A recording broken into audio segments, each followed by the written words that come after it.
So this video is going to be a video with some tips on writing good essays for your psychology exam, right? So I've got a simple method that you can use. I hope it helps you in your essay writing, right? Before that, a quick shout out, right? So a lot of you do support me by commenting on my YouTube page, excuse me, and I do appreciate that. I do try to reply comments whenever I'm free. And thank you so much for all the positive words and encouragement.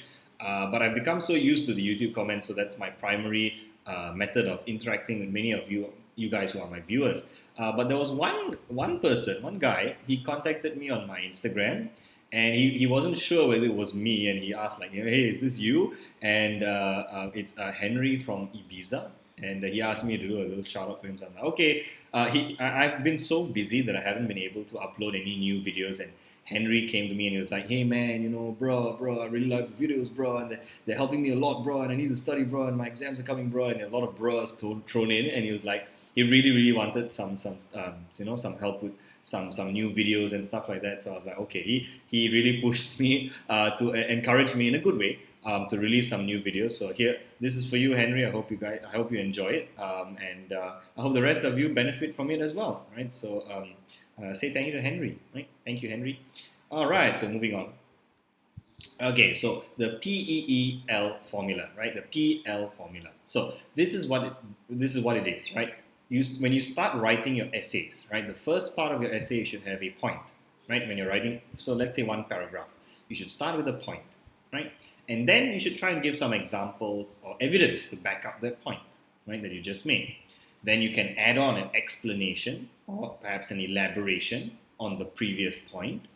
And then last but not the least, make sure that you link your answer to the right study. That's often a careless mistake that many of my students make, is that oftentimes they read the question, but they answer so quickly, they talk about a different study, right? The question asks you for Savidra and Silverman, and you give an example from Bandura, right? That can happen, right? Careless mistakes. So make sure you always remember the L, which is to link your answer correctly, right? And make sure as you're writing the answer, the whole answer should be linked to a particular study, your point, your evidence, example, and how you explain or elaborate on it. Now, this doesn't strictly have to be in this order. The order can change, right? You can change, maybe your point comes first, your explanation comes second, elaboration comes later, or your evidence comes last. That's completely up to you. The order doesn't matter so much, but as long as it has a logical and coherent flow, that means all the points make sense together, then it should be fine, right? Is the order fixed? No, it's not fixed. You can change the order if you want, right? Now, here's a simple question, and let's break down this question together with some answering. And you guys will understand how the PEEL method works based on this question. So evaluate one strength and one weakness in Milgram's study. So I want you to take a moment. If you want to, you can pause the video right now and write down on a piece of paper one strength and one weakness and evaluate it. Okay, if you want, you can pause the video right now and then come back in a few minutes. Okay, I shall assume that I'm going to give a wild guess that you didn't pause the video, but that's all right. If you did, congratulations. If you didn't, it doesn't really matter because we're going to go through it together. Just make sure that you're using your brain and thinking. Don't make sure you don't just learn passively, right? It's always good to have active learning. So before I even say something, try and think of the answers in your head, right? So what's one strength and one weakness of Milgram's study? Think about that for a moment. I'm going to be talking about the strength being the standardized procedure in his study, and I'm going to highlight one weakness, which is the ecological validity of his study, right? So sometimes the questions are two strengths and two weaknesses. For the purpose of this example, I'm just going to use one strength and one weakness. So let's talk about the strength being standardized procedure, right? That's a strength in Milgram's study, right? So what's my point, my P, right? The point is going to be one strength of the study is standardization of procedure in Milgram's study. Again, this is just in point form, right? When you're writing an actual sentence, please write the full sentence properly, right? So now I'm going to go to the E, right? Procedures are standardized to make sure that the research can be replicated at other times and settings. At the same time, it increases the reliability of the research as procedures and measures are consistent, right? So I'm explaining what the standardization of a procedure is, right? And then finally, I give the evidence and I make sure that the evidence is linked to the study of Milgram's experiment. In this study, the experimenter and the confederate were consistent throughout the study. The experimenter is a 31-year-old biology teacher who dressed in a grey lab coat. The confederate is a 47-year-old accountant who appeared to be mild-mannered to the participants. All the participants picked a paper from a hat to know their role. They were all exposed to the shock generator and was administered a 45-volt electric shock to make them believe that the shocks they were going to administer were real. During the administration of the electric shock, all participants were prompted with the same 4 verbal prods when they refused to administer further electric shocks. Please continue. The experimenter requires that you go on. It is absolutely essential that you continue, and you have no other choice. You must go on. So I'm basically highlighting here all the procedure that was standardized for all the participants in Milgram's study. What did they go through? What did they experience? And I've provided as much detail as I can remember. And remember, the L part here is that I make sure I'm talking about the correct study, right? Make sure that you're linking it to the correct study and not a wrong study, right? So as you can say, PEEL right here. Very good, right? Last but not the least, I can recap the second E, which is such standardization of procedures allows the other researchers to replicate the studies to investigate the effect of obedience and thus contributes to the advancement of knowledge on obedience. Sorry, I think there's some typos in the English there. Please ignore the typos if I've made any mistakes. Sometimes I prepare these late at night and I may make small grammatical errors. Do forgive me for that. But essentially, I'm just recapping to restate what the whole what my point is, that the standardization of procedure is a good thing. Why? Because it allows for replication of the study, right? So that's the strength. The strength of having a standardized procedure is that you allow other people to replicate, right? There's higher levels of reliability. So notice how the P, E, E, L, and I repeated another E just to recap, right? You can give a conclusion or you can give a restating. It's like, it's as if, excuse me. Sometimes when you learn writing, you learn this word thesis statement. So yeah, it's as if you're restating a thesis statement. Similar to that concept, I'm just restating the point to enhance the fact that my point is very clear that the standardization of procedure is good. Why is it good? Why is it a strength? Because it allows for reliability to be increased and it allows for other people to replicate the study, right? Now, let's move on to the weakness. The weakness here is ecological validity. So, P, one weakness with Milgram's study is a lack of ecological validity, right? So, I make my point very clear at the first part of the paragraph, then I add to it. So, I'm going to give some evidence from the study first, right? Now, this is a bit different. I didn't explain it. I'm just going to go straight to the evidence. Milgram's study took place in a laboratory, which was an artificial environment that the participants would not have been familiar with. The task was very unusual, as we are not normally asked to give electric shocks to strangers in our daily lives, especially not under pressure from an experimenter. Right? So I clearly linked the whole study and I explained the whole ecological validity part in the sense that it's in a foreign environment, they're not familiar with it, and the things that they're asked to do are also not familiar. That's part of mundane realism as well. And then the last E, as a result, it is possible that the behavior they produced would not have been representative of their normal behavior in everyday life. We should therefore be cautious about generalizing Milgram's findings to the real world. Right? So here's the weakness. The weakness of having low ecological validity is that the results are no longer representative of normal behavior in real life.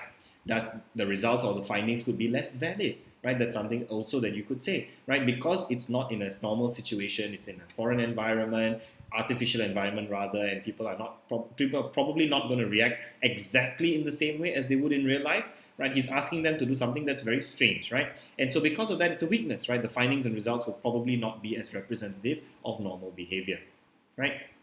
Now, here's the number one problem that I see in essays, not just me, but examiners see it as well. The problem is the so what problem. I call it the so what problem. Let me explain. This is the problem. Mind you, this is the biggest problem in many students' essays, so please pay attention. What is this so what problem? Let me give you an example. Let's say we go back to that answer I gave on the weakness being ecological validity, right? So the point was, it lacks ecological validity. And then I gave evidence from the study to say that, okay, his experiment took place in the laboratory, we don't do this often, we don't give strangers electric shocks. And what if I had just stopped there? That means I just state the point, I give you evidence from the study, and then I don't add any explanation as to why it's a weakness, right? I just stop there. The question I'm left with is, so what? Yes, it lacks ecological validity. Yes, the artificial environment was the lab that they were in. So what? How is that a weakness? Right? Can you see how this does not explain the weakness part? The weakness is that the results become less valid. Why? Because people are less likely to show their actual normal behavior. right? So this is often related to the explanations portion of your answers, right? Students have not told the marker why the point that students have made is relevant or useful to the debate or the evaluation in question, right? You need to explain why. Why is it that ecological validity is a weakness? Or why is it that the standardized procedure is a strength, right? This is what the explanation point should do. You should explain clearly why the point you've made is a good or a bad thing for your study. In this case, a strength or a weakness. Why? If I just tell you that, his study had standardized procedures and that is a strength. So, why is it a strength? I know it's a strength, but why is it a strength? If you just describe the study and tell me that, the participants were all shocked with 45 volts of electricity to prove that it was real, and they were also all given the same 4 verbal prods, and then full stop. So what? Why was that a strength? Why is that a good thing? Right? Because it increases reliability, increases replicability, right? So that's the why part. You need to explain it, right? Practice. Okay, let's practice now. What would you add to these points to solve the problem of so what? So I'm going to give you 3 points. How would you add to it to improve it, right? So point number 1.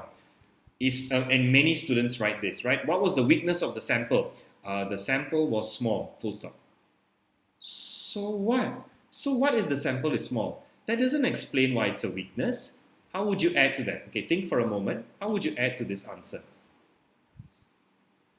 Well, one of the things that I would add, because the sample size is small, therefore the results are less generalizable, because having a small sample size is less representative of the entire population. You have less variety, less variance within the sample, you can't represent the population as well, right? So those are the kind of answers that I would add on to get a second mark for this question, right? Next question.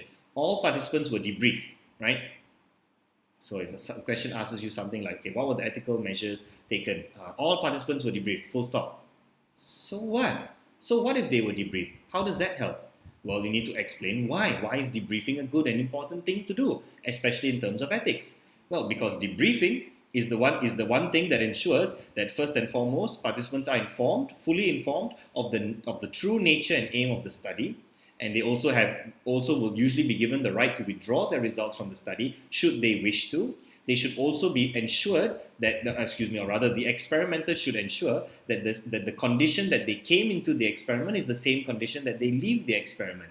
They shouldn't be left feeling in any way anxious or distressed, right? Which is especially important for Milgram's study, right? In Milgram's study, many of them were close to the point of complete breakdown, right? And then they had a debriefing, they met the supposed victim, and everything was hunky-dory and everything was fine, right? Because they understand that, actually this was completely fake. There was nobody actually being electrocuted, right? So that's important, right? What else? Or for example, earlier, the measures were standardized. So what? So what if the measures are standardized? How would you answer it better, right? What would you add to this to explain why the standardization of procedure or standardized measures are important or a good thing for the study or a strength or an advantage, right? Why? So always think about the why, right?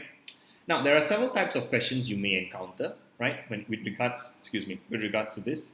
The 3 types that I've seen from past year question papers are evaluate the weaknesses in Milgram's study, right? So using the PEE plus L method, talk about a weakness, right? Weaknesses means in plural, so at least 2, right? Talk about weaknesses, right? But you must also defend the weakness, right? Provide an evaluation. In this sense, don't just list the weakness, also evaluate it, right? Don't just say, the sample was small or the procedure was standardized. You need to evaluate, right? Balance the weakness with, talk about how it's a weakness or why it's a weakness, right? Evaluate the weakness, right? Next, you can also talk about the strengths and weaknesses, right? So this is strengths and weaknesses. You often see this question. Use the PE method to talk about each separately, right? So try not to mix up your points and strengths and weakness in one paragraph. It looks very messy. One paragraph, one strength. One paragraph, one weakness, right? And make sure there are 2 of each, right? At least one of your points must be about, right? So some of the questions, they have this additional line where they say, talk about 2 strengths and weaknesses, and at least one of your points must be about ethics, or at least one of your points must be about so-and-so, right? So make sure you pay attention to that, circle that keyword, and talk about that first. So if the question says evaluate 2 strengths and 2 weaknesses in Milgram study, at least one of your points must be about the sample. So the first thing that you should talk about is the sample in Milgram study is blah, blah, blah, whatever you want to talk about, right? Always talk about that first, because I know these students often write the answer and forget about that extra detail, right? About the named issue that the question is asking you to talk about. They often forget about it. So talk about it first in your answer so you don't forget about it, right? So that's important.